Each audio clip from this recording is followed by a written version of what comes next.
دو ضرورت مند جب آپس میں تعلقات بناتے ہیں تو شروع میں بہت خوش ہوتے ہیں، کیونکہ دونوں دل ہی دل میں سوچ رہے ہوتے ہیں کہ یہ وہی ہے جس کا میں آج تک انتظار کرتا آیا ہوں۔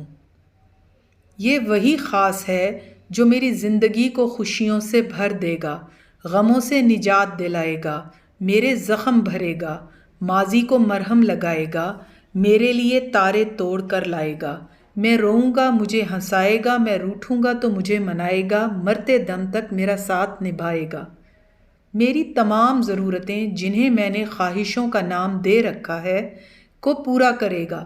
دونوں کو یہ نہیں پتا ہوتا کہ اندر سے ہم دونوں ہی ضرورت مند ہیں، یعنی صرف لینے والے ہیں، دینے والے نہیں۔ جب تعلق کا نیا پن ختم ہوتا ہے تو ایک دوسرے سے باندھی امیدیں بھی مرنے لگتی ہیں۔ دونوں یہ سوچتے ہیں کہ یہ وہ نہیں ہے جسے میں نے سمجھا تھا کہ میری ضرورتیں پوری کرے گا۔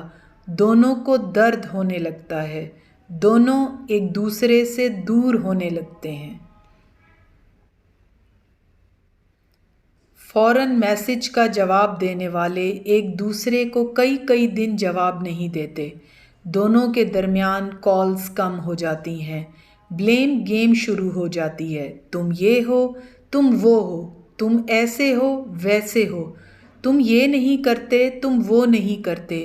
لاشعور کی لڑائی شعوری طور پر ہونے لگتی ہے، یہاں تک کہ بات تعلق ختم ہونے تک پہنچ جاتی ہے۔